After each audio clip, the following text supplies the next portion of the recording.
The champagne glass slipped from my trembling fingers, shattering against the marble floor of my daughter's apartment. The sound echoed through the silence that had fallen between us, crystal fragments catching the afternoon light like tiny daggers. At 72, I thought I'd heard every possible way a child could break their mother's heart, but Sophia had just found a new one.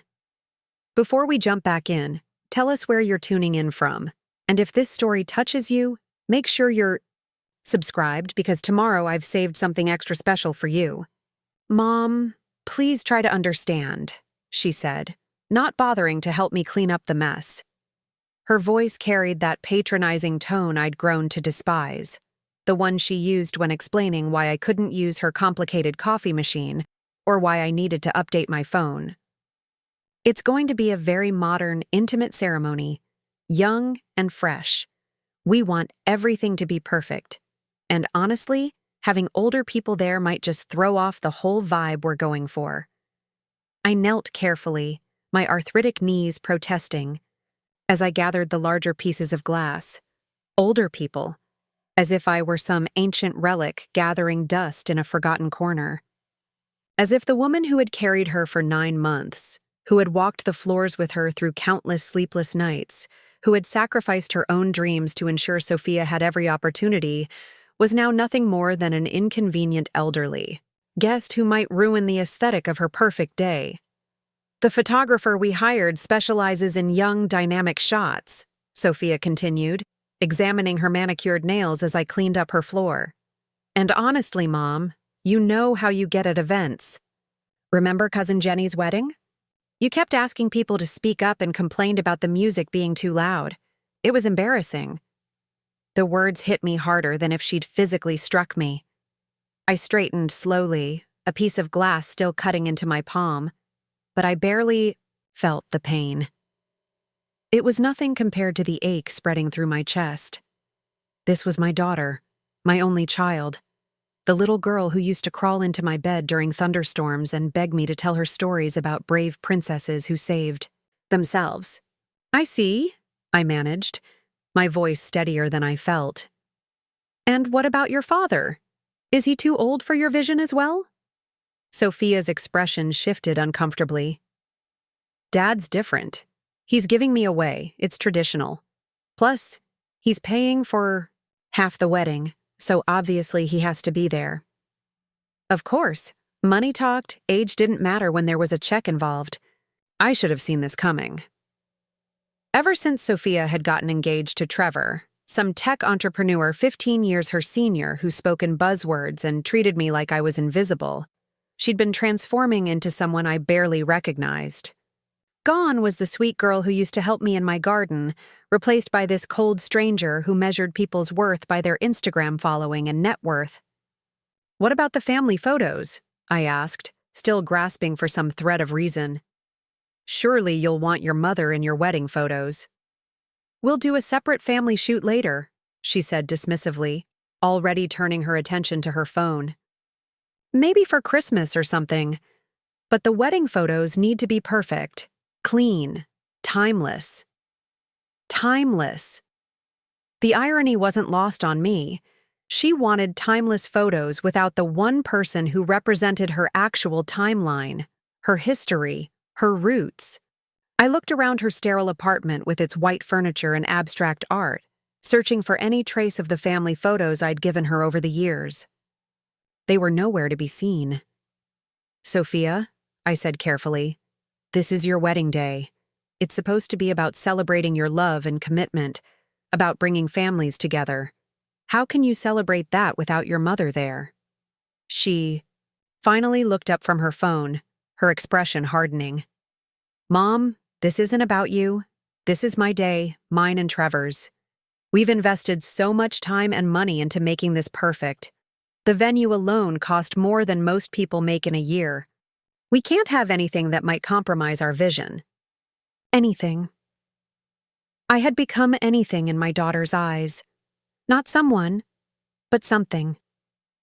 A potential complication to be managed rather than a beloved family member to be honored. I set the glass shards on her coffee table, my hands somehow steady despite the storm raging inside me. When is the wedding? 3 weeks from Saturday, the 23rd. She said it casually, as if she weren't discussing the most important day of her life, the day she was specifically excluding me from witnessing. I see. And you're just telling me this now? 3 weeks before? Sophia shrugged. We wanted to make sure all the details were finalized first. Trevor's parents are flying in from Switzerland, and his sister is coming from London.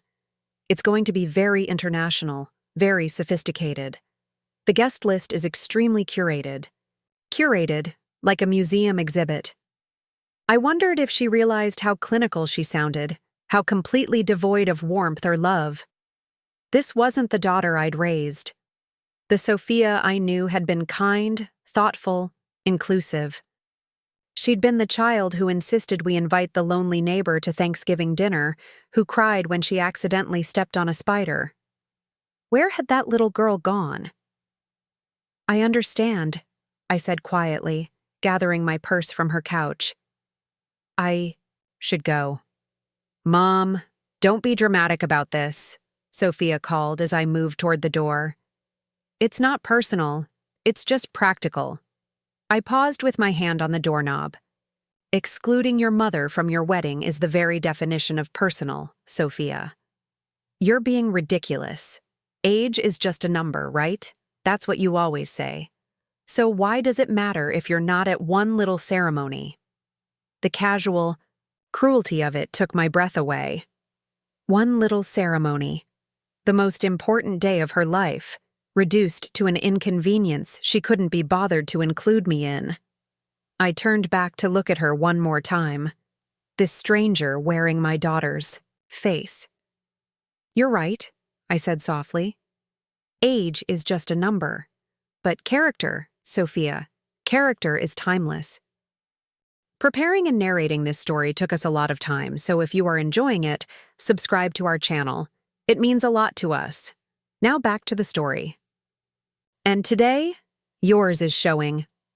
I left her apartment with my head held high, but by the time I reached my car, the tears had started.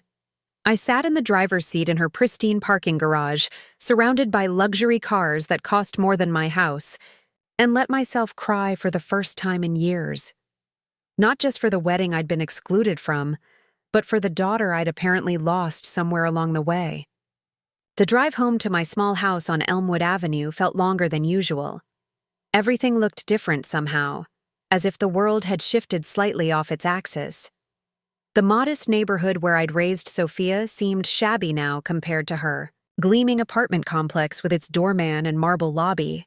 Had she always seen it this way? Had she always been ashamed of where she came from? I pulled into my driveway and sat there for a moment, looking at the house that had been my home for 45 years. The garden I'd tended with such care. The front porch where Sophia had learned to ride her bike. The window to what had been her bedroom throughout high school. This was where she'd brought her friends, where she'd cried over her first heartbreak, where she'd studied for her SATs. These walls held every important moment of her childhood, and now she acted as if none of it mattered. Inside, the house felt larger and emptier than it had in years. I made myself a cup of tea and sat at the kitchen table where Sophia and I had shared thousands of meals together. The silence was deafening. I found myself reaching for my phone to call someone, anyone, but who could I tell? Who would understand the particular humiliation of being deemed too old, too embarrassing, too much of a liability for your own daughter's wedding? My sister Margaret lived in Florida now, busy with her own grandchildren and social calendar.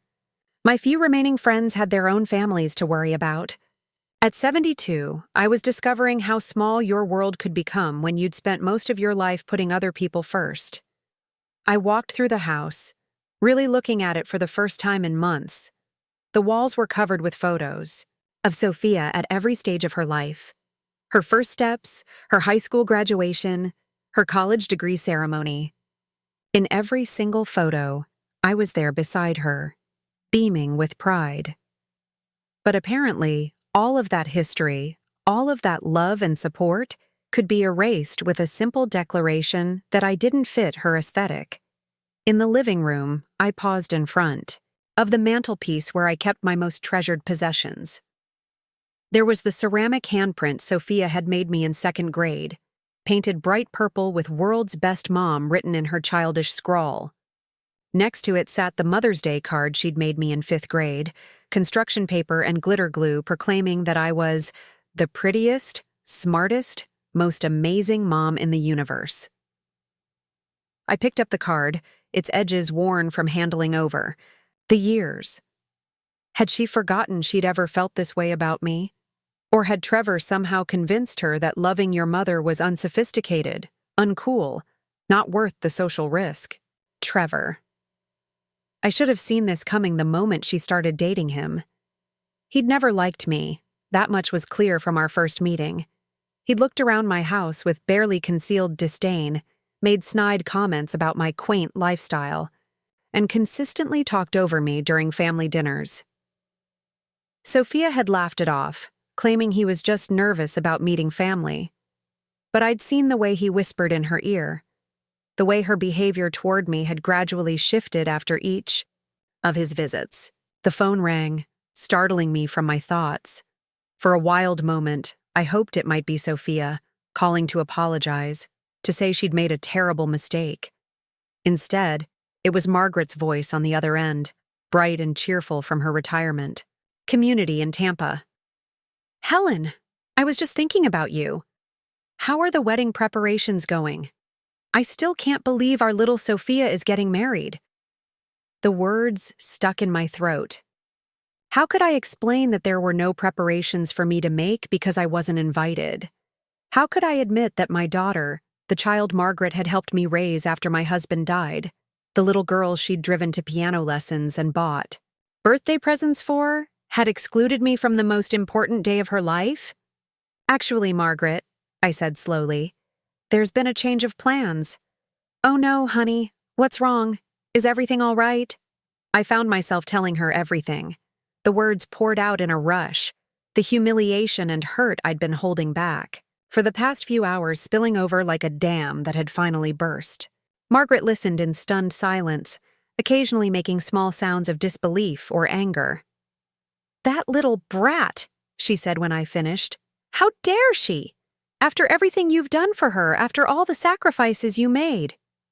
She says I'm too old, too embarrassing, that I don't fit the vision they have for their perfect day. "Vision my foot," Margaret snapped. "That boy has poisoned her mind against you, mark my words. The Sophia I know would never treat you this way." I don't know, Margaret. Maybe this is who she really is now. Maybe I just couldn't see it before. Nonsense. You raised her better than that. This is that pretentious boyfriend's influence, I guarantee it. The question is, what are you going to do about it? What was I going to do about it? I'd spent the afternoon feeling sorry for myself, wallowing in the hurt and rejection. But Margaret's question sparked something else inside me, something that had been dormant for years. I looked around my house again, but this time I wasn't seeing the emptiness or the memories of what used to be. I was seeing possibilities. "I don't know yet," I told her honestly, "but I'll figure something out." After we hung up, I poured myself a glass of wine and sat back down at the kitchen table. The house was quiet around me, but my mind was racing. Sophia wanted something young and fresh for her wedding, something without any reminders of where she came from or who had helped her get there. She wanted to pretend she'd materialized fully formed into this sophisticated woman without any history, any roots, any mother who'd devoted her life to raising her. Fine. If that's what she wanted, then perhaps it was time she learned exactly what she was giving up. I walked to the spare bedroom that had become my storage room over the years, filled with boxes of memories I'd been meaning to organize. Somewhere in here was everything that told the real story of Sophia's life, of our family, of who we really were before she decided we weren't good enough anymore. I pulled down the first box and opened it carefully. Inside were photos dating back to Sophia's infancy, documents from her childhood, report cards and certificates, and all the proud moments I'd carefully preserved. But underneath those surface memories was something else, something I'd almost forgotten about until this moment. There, wrapped in tissue paper, was the reason I'd never remarried after my husband died when Sophia was only 8. The reason I'd turned down every date, every opportunity for companionship, every chance at my own happiness. I'd told myself it was because I wanted to focus on raising Sophia, but the truth was more complicated than that. I unwrapped the tissue paper carefully, revealing a small wooden box I hadn't opened in over a decade. Inside was a collection of letters, photos, and documents that told a very different story about our family than the one Sophia thought she knew. A story about sacrifice, about choices made in love, about secrets I'd kept to protect her from a truth that might have changed everything. Looking at these forgotten pieces of our history, I realized that Sophia was right about one thing. I did have something old to give her for her wedding, something much older and more valuable than she could possibly imagine. Something that would show her exactly what she was throwing away when she decided her mother wasn't worthy of witnessing her happiness. The question was whether I was ready to reveal a truth I'd spent 30 years keeping hidden. Whether I was ready to show my daughter exactly how much her casual cruelty was going to cost her. I closed the box and carried it to the kitchen table, setting it down next to the photos of our life together. Tomorrow, I would decide. Tonight, I would remember. And somewhere in between remembering and deciding, I would figure out exactly how to give my daughter something truly old for her wedding. Something that would change everything. The next morning dawned gray and overcast, matching my mood perfectly. I'd barely slept, my mind churning over Sophia's words and the contents of that box. I made coffee and sat at the kitchen table, staring at the wooden container that held secrets I'd never intended to share.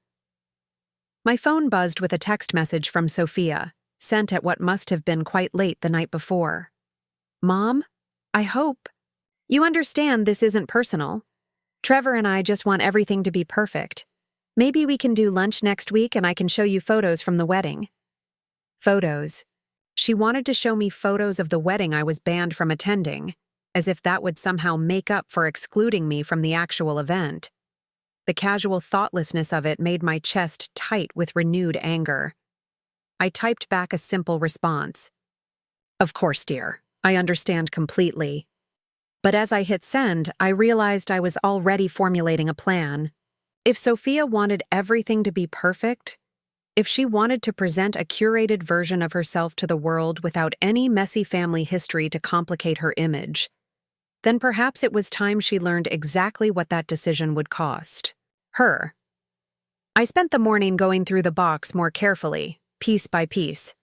There were love letters from a man whose name I'd barely spoken aloud in 30 years. There were photographs of a life I'd given up before Sophia was old enough to remember.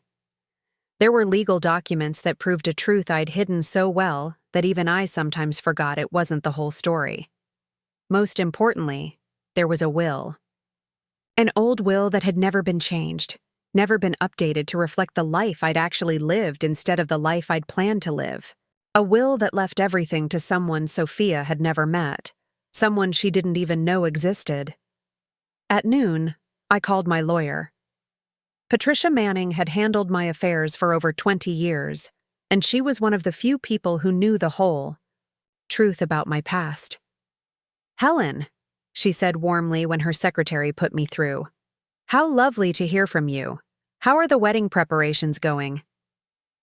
"Actually, Patricia, that's why I'm calling.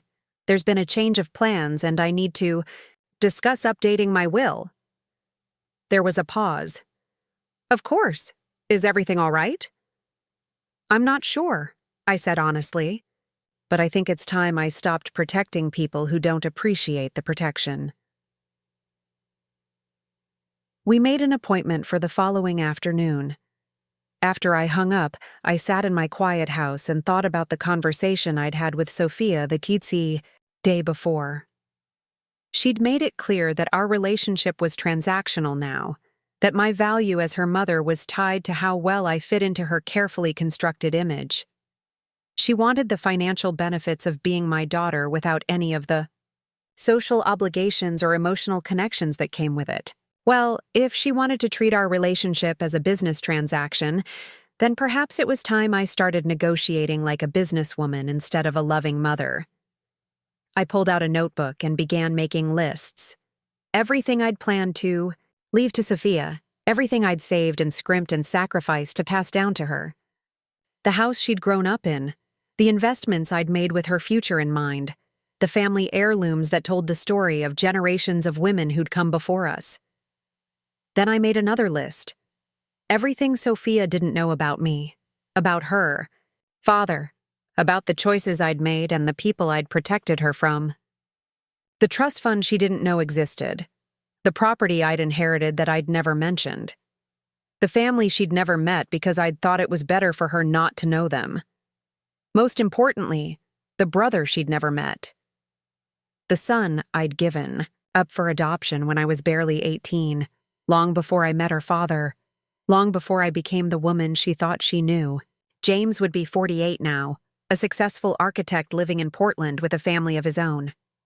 We'd reconnected 5 years ago through a private investigator, had exchanged letters and photos, but I'd never told Sophia about him. I'd thought it would complicate her life, confuse her sense of family, make her feel less special as my only child. Now I wondered if I'd been wrong. If maybe what Sophia needed wasn't protection from complicated truths, but exposure to them. If maybe she needed to understand that family wasn't about perfection or image, but about choosing to love people despite their flaws, despite their age, despite the inconvenience they might represent to your carefully curated life. I found James's most recent letter and read it again. He'd written about his children, my grandchildren I'd never met, about his work designing sustainable housing for elderly communities, about how grateful he was that I'd made the difficult choice to give him a better life when I couldn't provide one myself. "I think about you often," he'd written, "and I want you to know that I don't hold any resentment about your decision. You were young and scared and doing what you thought was best. But I do hope that someday we might meet in person, that I might thank you face to face for the life you made possible for me." I'd written back, of course, but I'd always made excuses about meeting. Sophia's schedule, my health, the complexity of explaining 30 years of secrecy. But really, I'd been afraid. Afraid of disrupting the life I'd built, afraid of having to explain choices I wasn't sure I could defend. Now, sitting in my kitchen with Sophia's cruel words still echoing in my mind, I realized my fear had been misplaced. I shouldn't have been afraid of disrupting my life with truth. I should have been afraid of building my life on a foundation of secrets and half-truths. I went to my desk and pulled out my stationery, the good paper I saved for special occasions. If Sophia wanted something old for her wedding, then I would give her something that was older than she could imagine. I would give her the truth about who her mother really was, who her family really was, and what she was choosing to throw away. But first, I had a letter to write to James, a letter that was 30 years overdue. "My dearest son," I began, my handwriting shaky with emotion. "I think it's time we met, and I think it's time your sister learned she has a brother." As I wrote, I felt something lifting from my chest, a weight I'd carried for so long I'd forgotten it was there. For 30 years, I'd protected Sophia from complexity, from difficult truths, from anything that might make her life less than perfect. And look what that protection had created. A woman who believed she deserved perfection from everyone around, her while giving nothing but cruelty in return. Well, protection time was over. If Sophia wanted to exclude family from her life because they didn't meet her standards, then perhaps it was time she learned exactly what family she was excluding. I sealed the letter to James and placed it with the box of secrets I'd kept for so long. Tomorrow, I would mail it.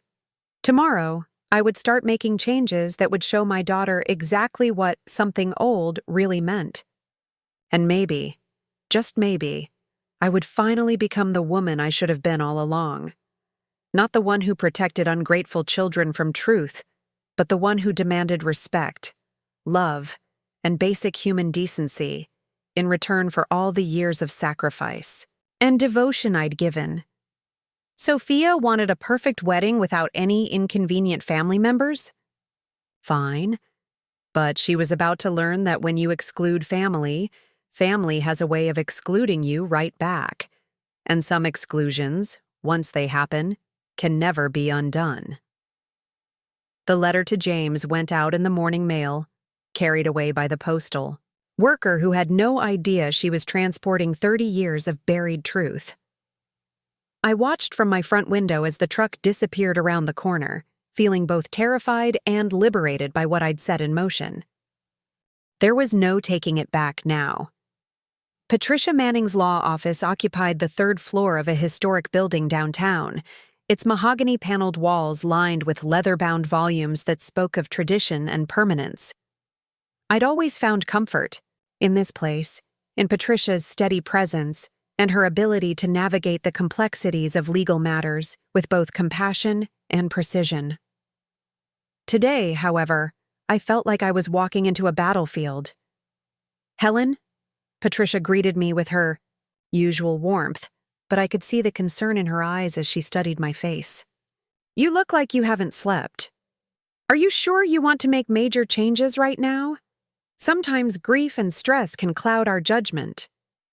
I settled into the familiar leather chair across from her desk, the same chair where I'd first made my will 23 years ago when Sophia graduated from college. Back then, everything had seemed so simple. I was a widow with one daughter, modest assets, and a straightforward desire to leave everything to my only child. How naive I'd been to think life would remain that uncomplicated. "Patricia, I need to tell you something that happened yesterday, and then I need you to help me understand my options." I recounted the conversation with Sophia, watching Patricia's expression shift from confusion to disbelief to barely contained anger. "She actually said you were too old for her wedding?" Patricia leaned back in her chair, shaking her head. "Helen, I've known you for over 20 years. You're one of the most dignified, gracious women I've ever met. The idea that your own daughter would exclude you from such an important event is frankly appalling."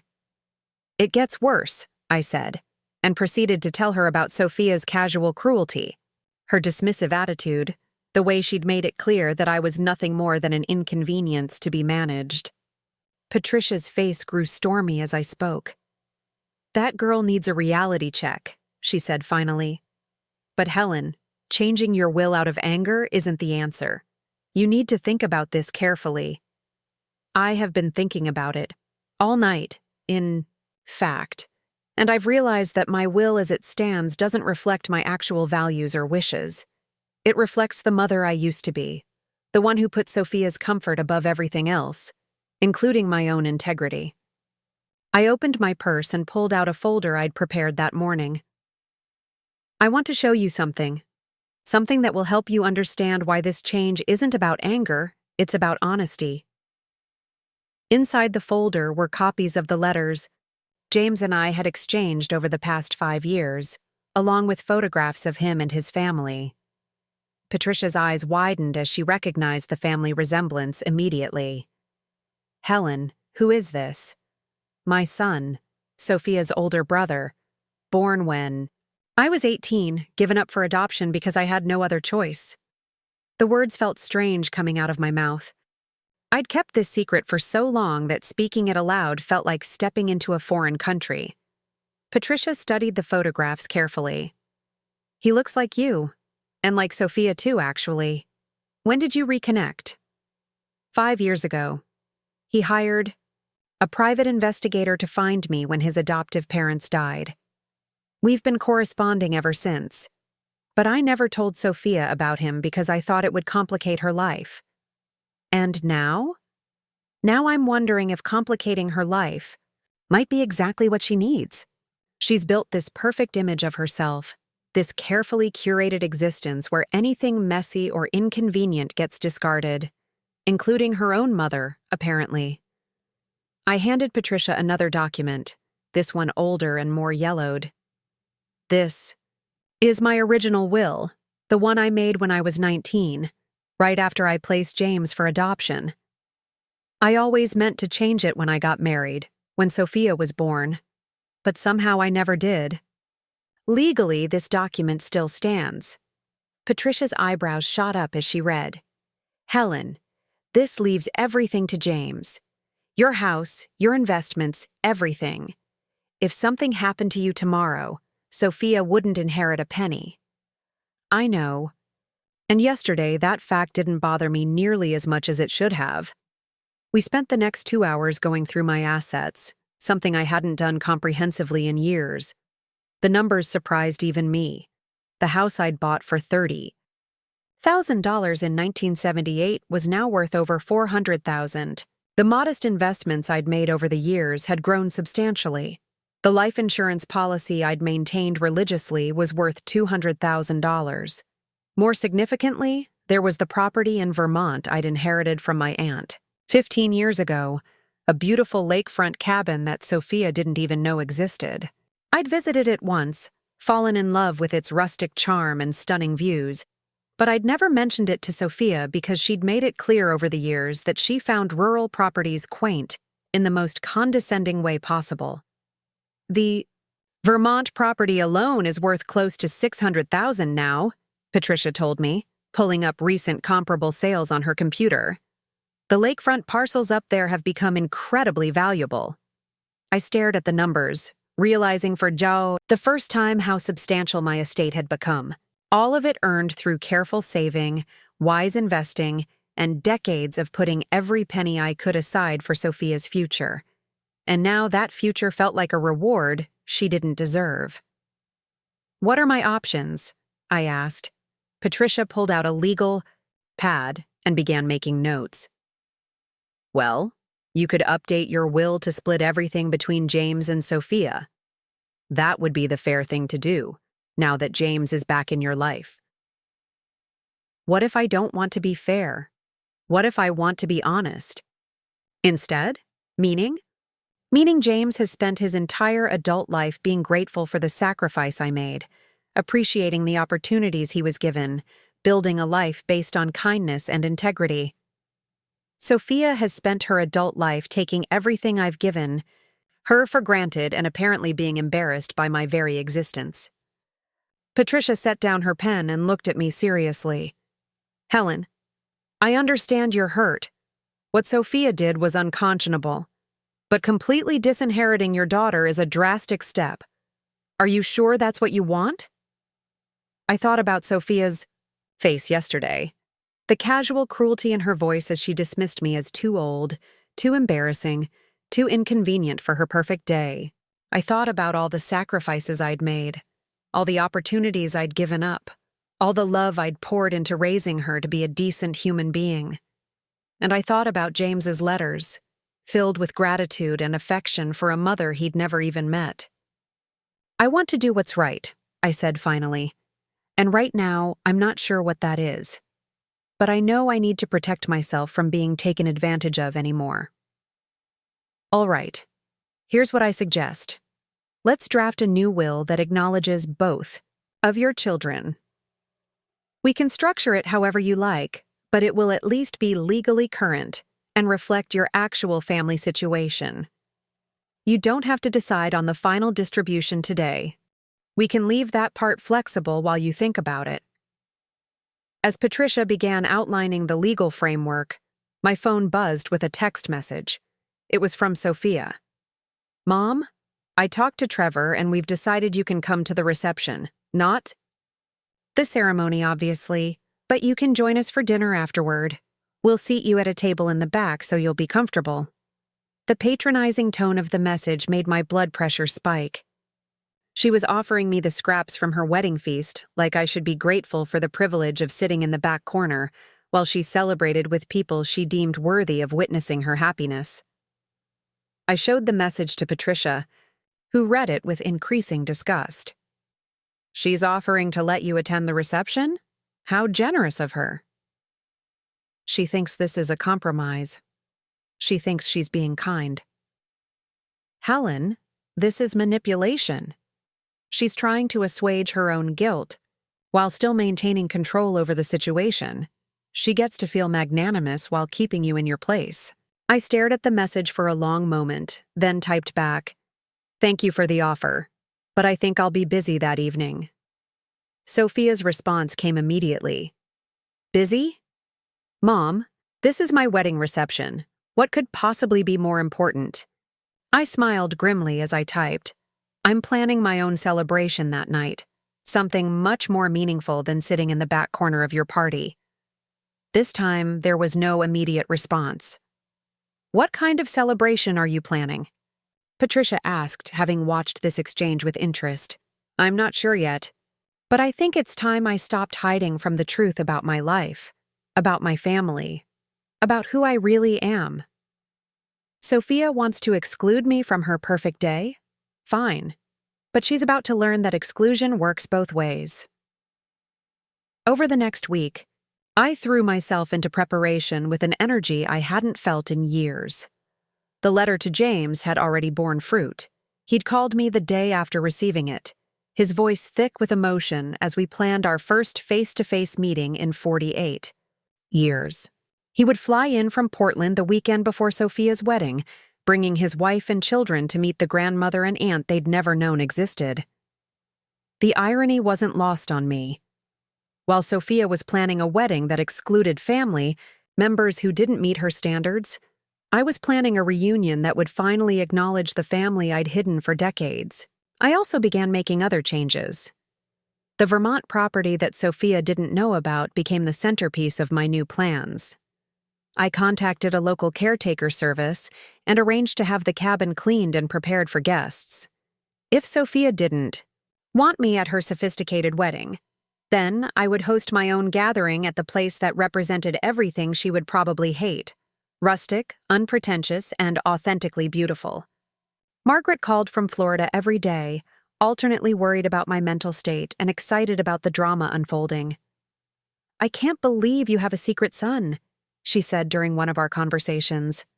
"All these years and you never told me." I was protecting Sophia. I thought if she knew about James, she might feel less secure in my love, less special as my only child. And instead, you created a monster who thinks she's so special that her own mother isn't good enough for her. Wedding. Margaret had a gift for cutting straight to the heart of matters. "Maybe," I admitted, "or maybe this is just who Sophia really is, and I've been making excuses for her behavior for years." Either way, it's time she learned that actions have consequences. What does James think about all this? James had been horrified when I told him about Sophia's behavior, but he'd also been characteristically thoughtful about it. "She sounds scared," he'd said during our first phone conversation.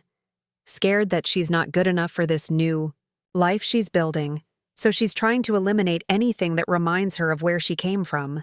That's very generous of you, considering she doesn't even know you exist." Maybe that's exactly why I can see it clearly. I don't have 30 years of hurt and disappointment clouding my judgment. His perspective was refreshing, even if I wasn't ready to be quite so forgiving. Scared or not, Sophia was an adult who had chosen to treat her mother with unconscionable cruelty. The motivations behind that choice didn't excuse the behavior itself. As the days passed, Sophia sent a few more texts, each one revealing more about her mindset than she probably intended. She asked if I'd bought her a wedding gift yet, mentioning that they'd registered at several high-end stores and that most people were spending between $500 and $1,000 on presents. She inquired about whether I'd hired a professional to style my hair and makeup for the reception, since the photos would be very high quality, and she wanted to make sure I looked my best. Each message reinforced my growing certainty that I'd made the right decision about changing my will. This wasn't my daughter anymore. This was a stranger who happened to share my DNA but none of my values. The transformation in my own behavior was equally striking. For years, I'd been deferential to Sophia's wishes, accommodating her schedule, biting my tongue when she made cutting remarks about my lifestyle or choices. Now I felt a freedom I hadn't experienced since she was a child. I bought new clothes, that I liked rather than ones I thought she'd approve of. I made plans that suited my own interests rather than trying to accommodate her preferences. Most importantly, I stopped apologizing for taking up space in the world. The weekend before Sophia's wedding, James arrived at the airport with his family. I stood in the arrivals area, holding a sign with his name on it, my heart pounding with an emotion I couldn't quite name. When a tall man with my late husband's build and my own eyes approached me, I felt something inside my chest that had been broken for decades suddenly click back into place. "Mom," he said quietly, and I nodded, unable to speak. The hug we shared was 48 years in the making, and it contained all the love, regret, hope, and healing that had accumulated over the decades of separation.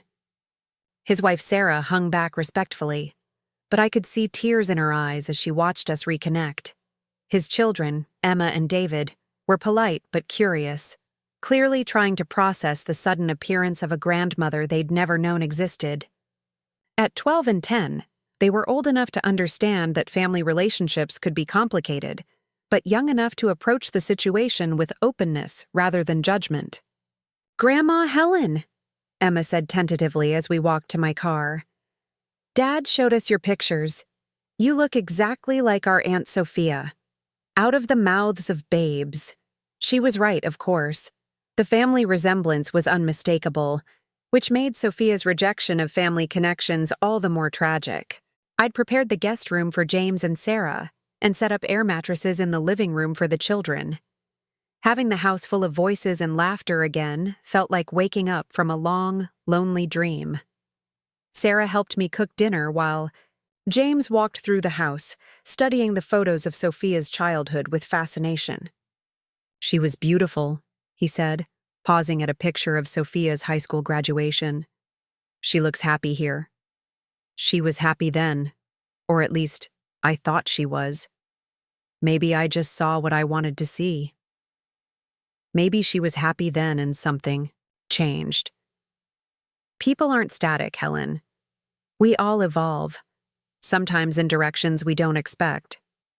That evening, as we sat around my kitchen table sharing our first family meal together, I felt a completeness I hadn't experienced in years. Emma and David peppered me with questions about their father's childhood, about what he'd been like as a baby, about the family history they'd never known.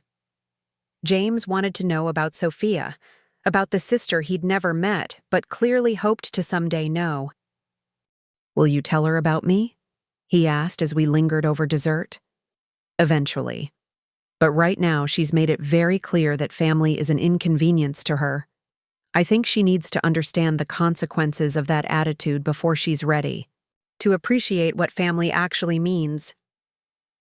The next morning was Sophia's wedding day.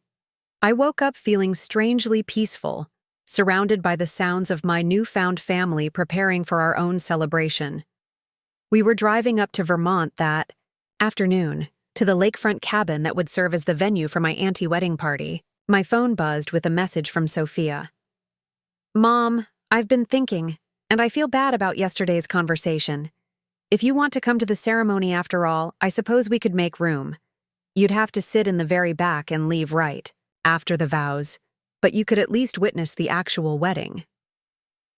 The casual way she offered this grudging concession, as if she were doing me an enormous favor, crystallized everything I'd come to understand about our relationship.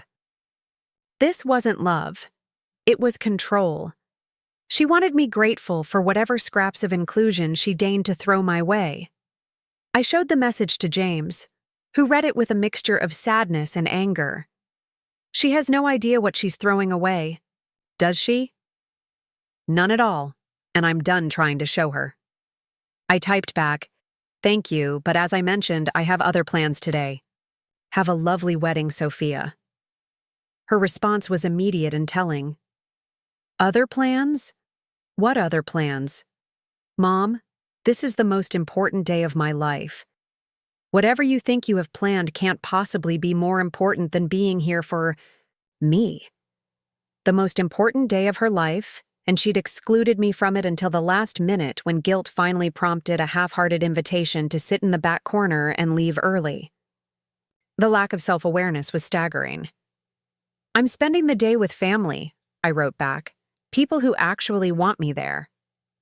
This time, there was no immediate response, but my phone rang within minutes. Sophia's name appeared on the screen, and after a moment's hesitation, I answered. "Mom, what do you mean you're spending the day with family? I'm your family. What other family could you possibly have?" Her voice was higher than usual, tinged with an anxiety I hadn't heard since she was a child. For the first time since this whole ordeal began, she sounded uncertain. "Sophia, you made it very clear that I don't fit into your definition of family anymore. So I've found family members who appreciate me for who I am, not despite who I am." "That doesn't make any sense. Who are you talking about? Margaret? She's in Florida." I looked around my kitchen, where James was helping his children pack snacks for our trip while Sarah cleaned up the breakfast dishes. This beautiful scene of domestic harmony, of people who'd welcomed me with open arms despite decades of separation, stood in stark contrast to the cold calculation of my daughter's recent behavior. "No, not Margaret. But you'll understand soon." "Enough. Mom, you're scaring me. This isn't like you. You're acting completely differently." "You're right. I am acting differently. I'm acting like a woman who values herself enough to demand basic respect from the people she loves." There was a long pause, and when Sophia spoke again, her voice was smaller, more vulnerable. "Are you saying you're not coming to my wedding at all?" "That's exactly what I'm saying." "But you're my mother. You have to be here." The entitlement in that statement took my breath away. After everything she'd said, after the way she'd treated me, she still expected me to show up because it was my obligation as her mother. The idea that I might have feelings, might have pride, might have the ability to make my own choices seemed completely foreign to her. "Sophia, listen to me very carefully. You uninvited me from your wedding because you decided I was too old and embarrassing to fit your image. You offered to let me attend the reception as an afterthought, relegated to a table in the back like some charity case you were accommodating out of pity. And now, at the last minute, you're offering to let me witness your ceremony from the back row before being dismissed immediately afterward. I was trying to be considerate of your feelings." "No, you were trying to manage your guilt while maintaining control over the situation. You wanted to feel generous without actually treating me with respect or love." I could hear her breathing heavily on the other end of the line, and for a moment I wondered if this might be the breakthrough moment, the instant when she finally understood how badly she'd behaved. Instead, her voice turned cold again. "Fine. If that's how you want to be, then don't come. But don't expect me to forgive you for missing the most important day of my life. Sophia, you uninvited me. You don't get to be angry that I'm not coming to an event you specifically excluded me from. That's different. I was trying to make everything perfect." "Perfect for whom?" "Certainly not for me. For everyone, for Trevor's family, for our friends, for the photographers. You wouldn't understand the pressure I'm under to make everything flawless." And there it was, the truth she'd been dancing around for weeks. This wasn't about age or aesthetics or vision. This was about her insecurity, her desperate need to impress people she barely knew, her willingness to sacrifice the most fundamental relationships in her life for the approval of strangers. "I understand more than you think," I said quietly. "I understand that you've become someone I don't recognize. Someone who values appearances over relationships, image over integrity, strangers' opinions over family love." "That's not true." "Isn't it? When was the last time you asked me how I was doing? When was the last time you showed any interest in my life, my thoughts, my feelings? When was the last time you treated me like a person you actually cared about, rather than an obligation you had to manage?" The silence on the other end of the line stretched so long I thought she might have hung up. "I do care about you," she said finally, but her voice lacked conviction. "No, Sophia. You care about the idea of me. You care about having a mother who fits neatly into your perfect life without causing any complications or requiring any real emotional investment from you, but you don't actually care about me as a person. And that's a horrible thing to say. It's a horrible thing to realize, but it's the truth, and I'm done pretending otherwise." James appeared in the doorway, pointing to his watch and mouthing, "Time to go." Our caravan to Vermont was supposed to leave within the hour, and we had a long drive ahead of us. "I have to go now, Sophia. I hope your wedding is everything you dreamed it would be." "Mom, wait. Don't hang up like this. We need to talk about this more." "No, we don't. You made your choice when you decided I wasn't worthy of witnessing your happiness. Now I'm making mine." I hung up before she could respond, my hands trembling slightly as I set the phone down. James crossed the room and put his arm around my shoulders. That sounded difficult. It was necessary. For 44 years, I've been putting her needs ahead of my own, making excuses for behavior that would be unacceptable from anyone else, sacrificing my own happiness to ensure hers. It's time that ended. "Are you sure you're ready for the consequences? Once you set this boundary, you can't unknow what you know about her character." I looked around my kitchen one more time, at the family photos that told the story of a relationship that had apparently been one-sided for longer than I'd realized. Then I looked at James, at the son who'd spent his entire adult life being grateful for sacrifices I'd made, who'd welcomed me back into his life without conditions or demands, who'd brought his own family to meet me without worrying about how we might fit into his image. "I'm ready," I said. "Let's go celebrate with people who actually want to be family." As we loaded our cars and prepared to leave for Vermont, my phone buzzed with message after message from Sophia. I glanced at the first few, but they were all variations on the same theme: confusion, anger, demands that I explain myself, insistence that I was ruining her special day. I turned off my phone and put it in my purse. Today wasn't about Sophia anymore. Today was about reclaiming my own life, my own worth, my own right to be treated with love and respect. The drive to Vermont was beautiful, winding through mountains, painted in autumn colors that took my breath away.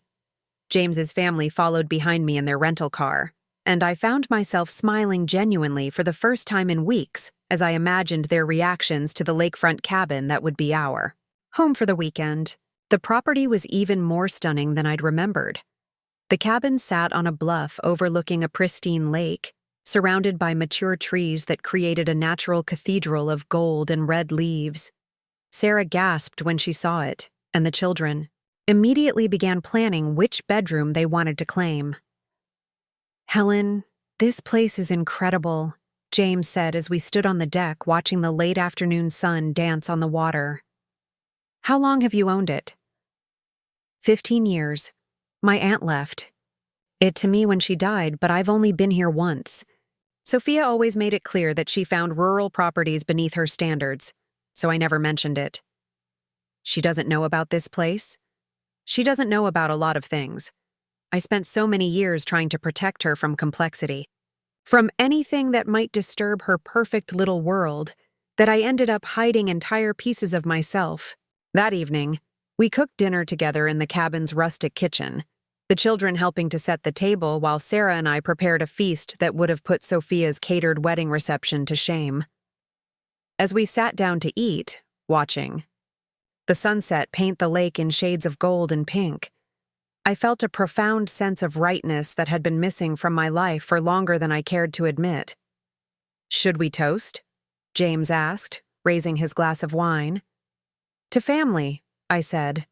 "Real family. The kind that chooses to love each other not despite our flaws, but because of our shared humanity." "To second chances," Sarah added, "and to mothers brave enough to make difficult choices." "To Grandma Helen," Emma chimed in, "who makes the Best chocolate chip cookies we've ever had." We all laughed, and as we clinked glasses, I felt something settle in my chest that I hadn't even realized was unsettled. This was what family was supposed to feel like. Warm, accepting, genuine, uncomplicated by image management or social climbing or the need to impress anyone other than each other. Later that evening, after the children had gone to bed and James and Sarah had retired to their room, I sat alone, on the deck with a cup of tea, listening to the gentle lapping of water against the shore. My phone, which I'd finally turned back on, showed 17 missed calls and 32 text messages from Sophia. I scrolled through a few of them, watching the progression of her emotional state throughout the day. The early messages were angry, demanding explanations and accusing me of selfishness. The middle ones grew increasingly frantic as she realized I wasn't going to respond or change my mind.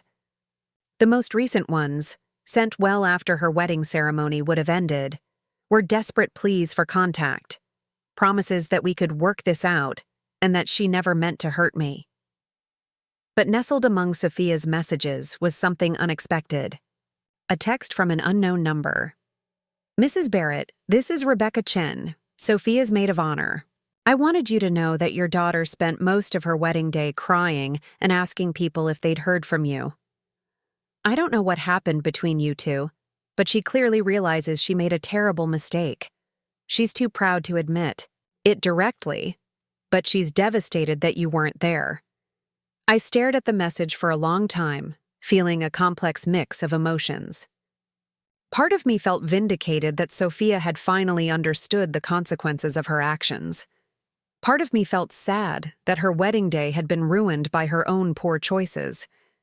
And a very small part of me wondered if I should reach out, if I should be the bigger person and attempt reconciliation. But then I thought about the conversation we'd had that morning, about her continued insistence that she'd been trying to be considerate when she excluded me from her wedding.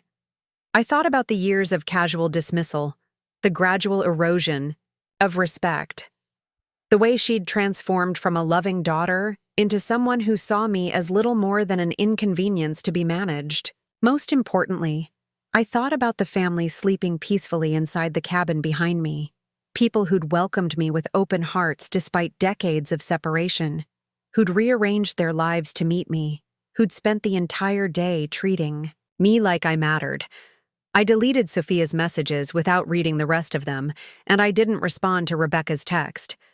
If my daughter wanted to repair our relationship, she was going to have to do more than cry at her wedding and send intermediaries to guilt me into contact. She was going to have to acknowledge what she'd done wrong, apologize sincerely, and demonstrate through her actions that she valued me as a person rather than just as a source of unconditional support. Until that happened, I had a new family to get to know and a life to rebuild. A life where I was appreciated, respected, and loved, not despite my age, but because of the wisdom and strength that came with having lived 72 years on this earth. As I prepared to go inside, my phone buzzed one more time. This message was from James. "Thank you for today, Mom. Thank you for choosing us. Thank you for finally letting us love you the way you deserve to be loved." I smiled as I turned off my phone and headed inside to join my real family. Tomorrow would bring new challenges, new conversations, new opportunities to build the relationships I should have been nurturing all along. But tonight, for the first time in years, I felt completely at peace with the choices I'd made. 3. Months passed before Sophia attempted direct contact again. During that time, I received periodic reports through mutual acquaintances about her state of mind. According to my neighbor, Mrs. Peterson, whose daughter worked at the same marketing firm as Sophia, my daughter had been telling people that I was going through some kind of mental health crisis and that she was giving me space to work through my issues.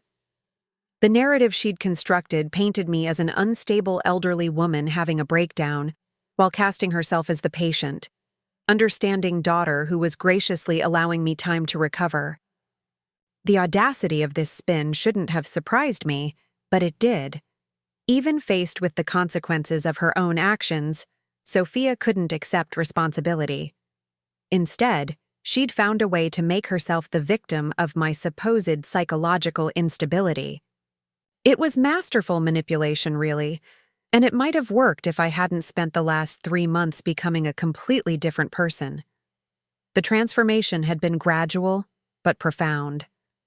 Living with the truth about my family, spending extended time with James and his children, finally using the Vermont property as it was meant to be used, had awakened parts of myself I'd forgotten existed.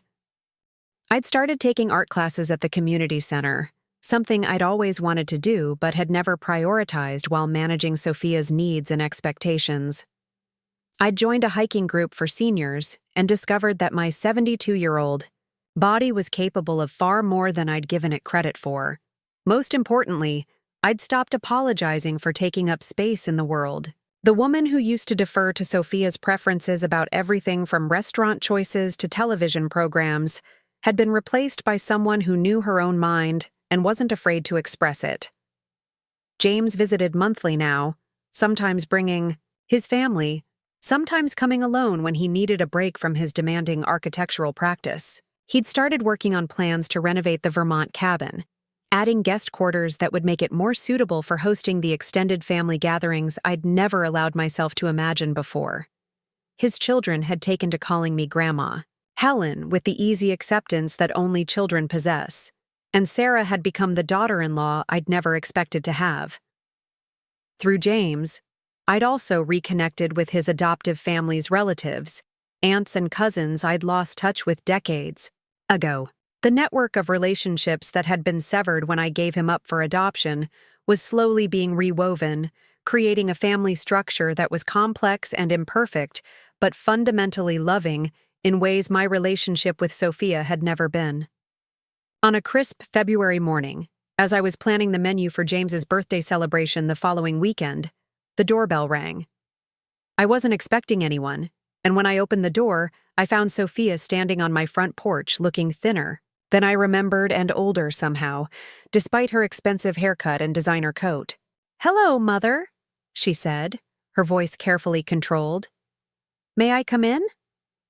I studied her face, noting the careful makeup that couldn't quite hide the dark circles under her eyes, the way she held herself with a brittle tension that suggested she was working very hard to maintain her composure. She looked like a woman who had been sleeping poorly and thinking too much. "Of course," I said, stepping aside to let her enter. "Though I should warn you, I have company coming this afternoon." "Company?" she asked, glancing around the living room as if expecting to see evidence of guests. Her eyes paused on the new photographs I'd hung, pictures of James and his family, of our gatherings at the Vermont cabin, of the life I'd been building without her. "Family," I said simply, settling into my favorite chair and gesturing for her to take the couch. "My son James is bringing his children for the weekend." The color drained from Sophia's face. "Your son? Mother, what are you talking about? I'm your only child." "No, Sophia. You're my only daughter. James is my son, born when I was 18 and placed for adoption because I had no other choice at the time. We reconnected several years ago, and he's been a wonderful addition to my life." I watched her process this information, saw the moment when the implications hit her.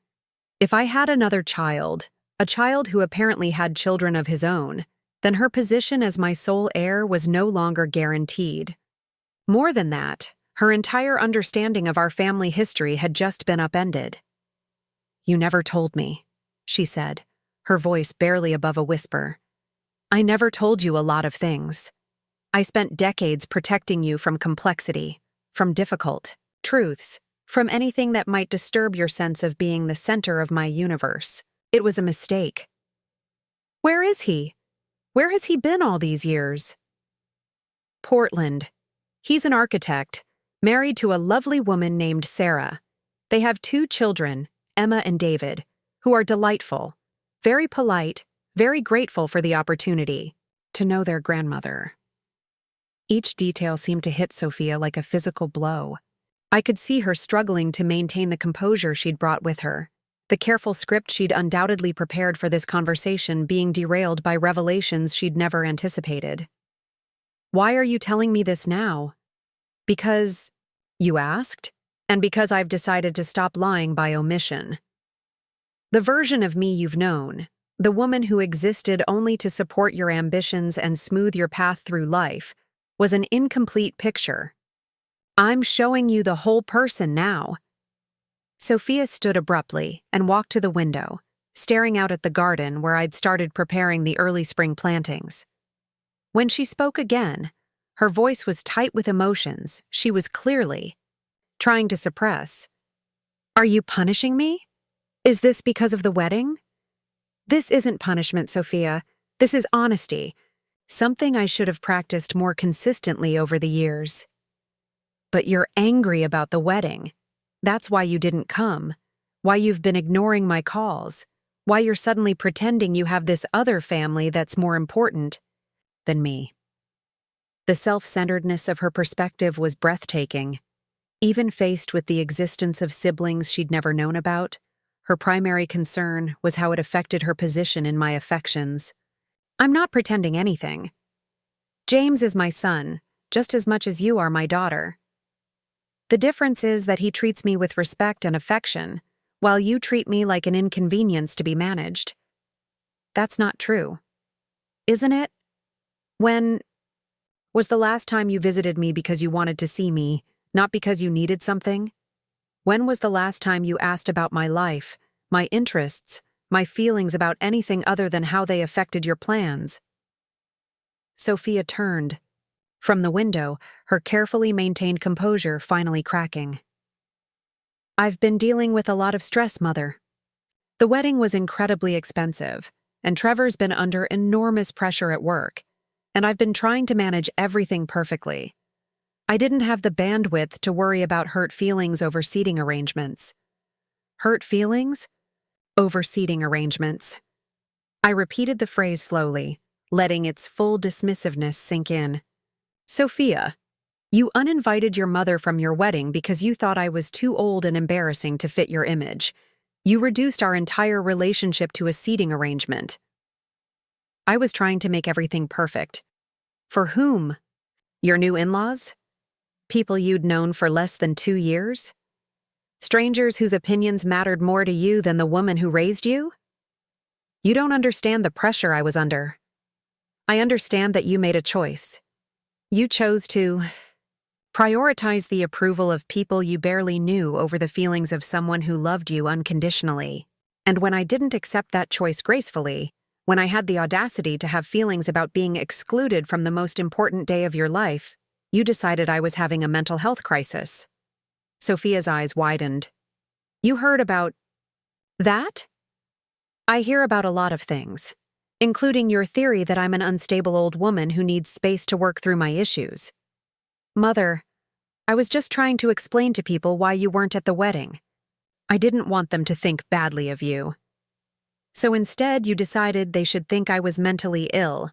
How considerate." "That's not what I meant." "But it's what you said. Just like you didn't mean to exclude me from your wedding, you just wanted everything to be perfect. Just like you didn't mean to hurt my feelings, you just wanted to manage your image. Do you see the pattern here, Sophia? You keep making choices that prioritize your comfort over other people's dignity. And then you claim you didn't mean to cause harm." The fight seemed to go out of her all at once. She sank back onto the couch, her expensive coat pooling around her, and for the first time in years, she looked like the little girl I remembered rather than the cold stranger she'd become. "I messed up," she said quietly. "I know I messed up, but I don't know how to fix it now. That depends on what you want to fix. If you want to repair our relationship, that's going to require more than an apology. It's going to require you to examine why you thought it was acceptable to treat me the way you did. I never meant to hurt you. But you did hurt me, badly. And instead of acknowledging that hurt, instead of trying to understand why your actions were painful, You decided the problem was my reaction to being treated poorly. She was crying now, quietly but steadily, her careful makeup beginning to smudge. I was so scared, Mother. Trevor's family is so sophisticated, so worldly. His mother speaks 4 languages and sits on museum boards. His sister runs a gallery in London. I felt like this little girl from nowhere trying to play in their league. So you decided to jettison anything that reminded you of where you actually came from? I thought if I could just get through the wedding perfectly, if I could prove I belonged in their world, then everything would be easier afterward. And did it work? Do you feel like you belong now? Sophia was quiet for a long moment, wiping her eyes with a tissue from her purse. No, she admitted finally. If anything, I feel more like an imposter than ever. Because now I know I'm the kind of person who would exclude her own mother from her wedding. I don't like what that says about my character. It was the first time in years that I'd heard her express genuine self-reflection, and despite everything, I felt a flicker of hope. The daughter I'd raised, the one who used to have a conscience, might still exist underneath the layers of insecurity and social climbing. Character can be rebuilt, Sophia, but it requires making different choices going forward. I want to meet him. James, I want to meet my brother. The request surprised me. Given her self-centeredness, I'd expected her to view James as competition, a threat to her position in my life. Why? Because he's part of my family. Because I've spent 34 years thinking I was an only child, and apparently I was wrong about that. Because maybe if I understand what kind of relationship you have with him, I can figure out how to have that kind of relationship with you. He'll be here this afternoon. You're welcome to stay if you'd like to meet him. What if he doesn't like me? What if he thinks I'm awful because of what I did to you? He probably will think you made terrible choices, but James is remarkably generous in his judgments of people. He believes in redemption, in second chances, in the possibility that people can grow and change. Do you believe that? About me? I looked at my daughter, really looked at her, seeing not the cold stranger who had excluded me from her wedding, but the scared young woman who had gotten lost somewhere along the way. She'd made terrible choices, treated me abominably, constructed elaborate justifications for inexcusable behavior. But she was also here now, asking hard questions, admitting her mistakes, expressing genuine remorse. I want to, I said honestly. But belief needs to be earned through actions, not just words. The afternoon transformed my quiet house into something resembling a family reunion. James arrived with Emma and David, who immediately began showing Sophia the photo albums I'd put together, documenting our growing relationship. Sarah, with her natural warmth and diplomatic skills, helped navigate the initial awkwardness of the sibling introduction. The physical resemblance between James and Sophia was unmistakable. They had the same eyes, the same stubborn set to their chin, the same way of tilting their head when they were thinking. But the similarities ended there. Where Sophia was brittle and defensive, James was relaxed and open. Where she seemed to view every interaction as a potential threat to her position, he approached people with genuine curiosity and kindness. "You're the sister I always wondered about," he told Sophia as they sat together on the couch, Emma between them showing them pictures from our Vermont gatherings. Mom mentioned in her letters that she had a daughter, but she was always vague about the details. "She never mentioned you at all," Sophia replied, but not unkindly. "I had no idea I had a brother." "She was protecting you. Mom has spent her whole life trying to shield the people she loves from anything that might cause them pain or confusion. Even when that protection wasn't necessary or wanted. Especially then. She spent decades putting everyone else's comfort ahead of her own truth. I listened to them talk, these 2 children I'd raised so differently, under such different circumstances, with such different results. James had grown up knowing he was adopted, knowing that his birth mother had made a difficult choice out of love. He'd been raised by people who talked openly about hard topics, who believed in honesty even when it was uncomfortable. Sophia had been raised by me, a woman so terrified of causing her any discomfort that I'd hidden entire pieces of myself rather than risk her having to deal with complexity. I'd thought I was giving her security, but instead, I'd given her the impression that she was entitled to a world where everything revolved around her comfort. "Tell me about Vermont," Sophia said to Emma, who was excitedly describing the lakefront cabin and all the activities they'd enjoyed there. "It's the most beautiful place in the world," Emma said with the confidence of a 12-year-old whose world was still small enough to make such declarations. "Grandma Helen has a dock where you can fish, and there's a fire pit where we roast marshmallows, and in the summer you can swim in the lake." "Grandma Helen has a place in Vermont?" Sophia asked, looking at me with surprise. "I inherited it from my aunt 15 years ago. I've only used it a few times over the years. Why didn't you ever tell me about it? You made it clear that you found rural properties quaint in the most condescending way possible. I didn't think you'd be interested." I would have been interested. I love old cabins and lakes and all that rustic charm. James and I exchanged a glance. This was new information. For years, Sophia had turned her nose up at anything that wasn't modern, sophisticated, urban. But perhaps she was discovering that her carefully constructed preferences weren't as authentic as she'd thought. "You're welcome to visit anytime," I said. "In fact, we're planning a big family gathering there for Easter. You and Trevor would be welcome to join us." "Trevor and I are separated," she said quietly. "He moved out last month." The admission hung in the air, heavy with implications. The marriage she'd been so desperate to perfect, the relationship for which she'd sacrificed her connection with me, had lasted less than 6 months. "I'm sorry," I said, and I meant it. Despite everything, I didn't want my daughter to be unhappy. "Are you? Because part of me wonders if you're secretly pleased that the marriage I excluded you from is falling apart." "Sophia, I would never take pleasure in your pain, but I'd be lying if I said I was surprised. A relationship built on image management instead of genuine connection was always going to struggle with the reality of day-to-day life. He said I wasn't the person he thought he was marrying, that I seemed different after the wedding, more anxious, more insecure. He said it was like living with someone who was constantly performing instead of just being herself." "Were you performing?" "I don't know anymore. I think I've been performing for so long that I've forgotten who I actually am underneath all the pretense." It was a surprisingly insightful observation, and it gave me more hope for her future than anything else she'd said that day. "That's something you can work on," Sarah offered gently. "Identity isn't fixed.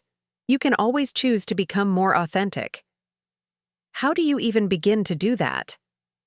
"By making different choices," James said. "By deciding what matters to you, independent of what other people expect or want. By being willing to disappoint people if that's what integrity requires." I disappointed the most important person in my life because I was afraid of disappointing people who don't really matter, Sophia said, looking directly at me. "That seems like the opposite of integrity." "Yes," I agreed. "It does." We talked for hours that afternoon, the conversation meandering through family history, current events, future plans, and the complex dynamics of relationships built on honesty versus those built on performance. Emma and David, with the adaptability of children, quickly accepted Sophia as part of the family, showing her their artwork and telling her stories about school and friends. As evening approached and James's family prepared to leave for their hotel, Sophia lingered, clearly reluctant to end what had been the most honest conversation we'd had in years. "Mother," she said as the others gathered their coats, "I want to apologize, not just for the wedding, but for the way I've treated you for years. I've been selfish and thoughtless and cruel, and I don't have any excuse for that behavior." "Apologies are a beginning," I said. But rebuilding trust takes time and consistent actions. I know, and I want to earn that trust back. I want to be the kind of daughter James is as a son, someone you're proud to call family. That's not about being like James. That's about being the best version of yourself. I'm not sure I know who that is anymore. Then figure it out. Take some time to think about what you actually value, what kind of person you want to be, what kind of relationships you want to have, and then start making choices that align with those values instead of choices designed to impress people who don't really know you. After everyone left, I sat in my quiet living room surrounded by the detritus of an impromptu family gathering, coffee cups and cookie crumbs, children's drawings left behind, the comfortable disorder that comes from real relationships rather than carefully managed social interactions. My phone buzzed with a text from Sophia. "Thank you for today. Thank you for not giving up on me completely. I have a lot of work to do on myself, but I want you to know that meeting James and seeing how much he loves you has shown me what I threw away. I'm going to try to become worthy of that kind of love." For the first time in months, I felt genuinely hopeful about our relationship. 3 weeks later, Sophia showed up at my door again, but this time she looked different. She was wearing jeans and a simple sweater, her hair was pulled back in a ponytail, and she carried a small overnight bag. "I was wondering," she said, "if you might want some company for the weekend. I could help you with the garden, or we could just talk, or I could meet more of the family you've been hiding from me all these years." I smiled and stepped aside to let her in. I'd like that very much. Over the following months, Sophia began the slow work of rebuilding herself and our relationship. She started therapy to understand the insecurities that had driven her to prioritize image over authenticity. She reached out to family members she'd lost touch with, people she'd dismissed as not sophisticated enough for her new life. She took a leave of absence from her high-pressure job to reassess what she actually wanted from her career. Most importantly, she began showing up consistently. Not just for special occasions or when she needed something, but for ordinary moments. She helped me plant the summer garden, learned to cook the family recipes I'd never bothered teaching her before, spent lazy afternoons at the Vermont cabin getting to know her brother and his family. The change wasn't immediate or without setbacks.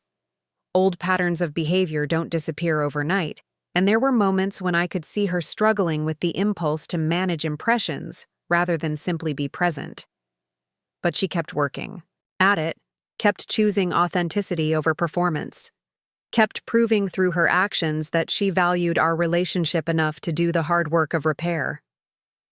By Christmas, when we gathered at the Vermont cabin for our first extended family holiday, Sophia had become someone I barely recognized, not because she'd changed everything about herself, but because she'd stripped away the layers of pretense and revealed the person who had been hiding underneath all along.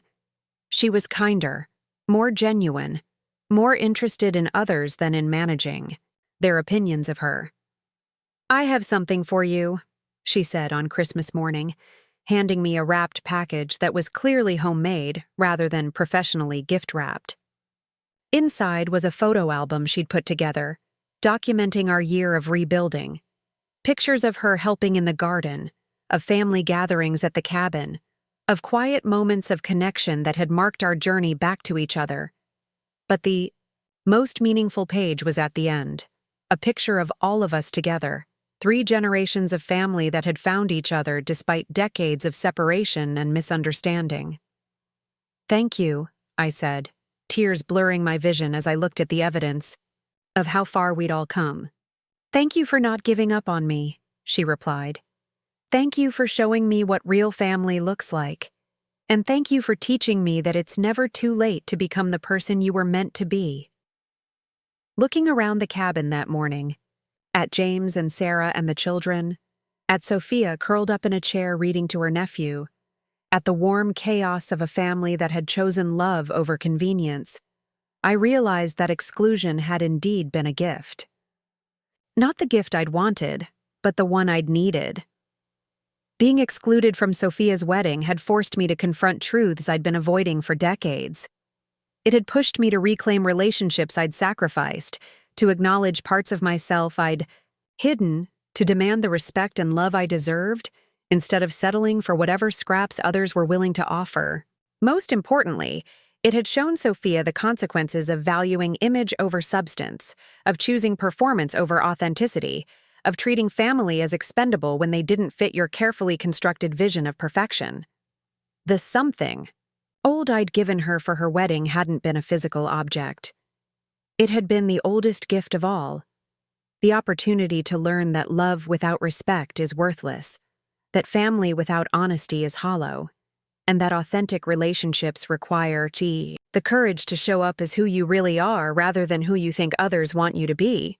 It had taken her months to unwrap that gift, to understand its value, to appreciate what it had cost me to give it. But watching her now, seeing the woman she was becoming, I knew it had been worth every difficult moment of the journey. Up next, you've got 2 more standout stories right on your screen. If this one hit the mark, you won't want to pass these up. Just click and check them out.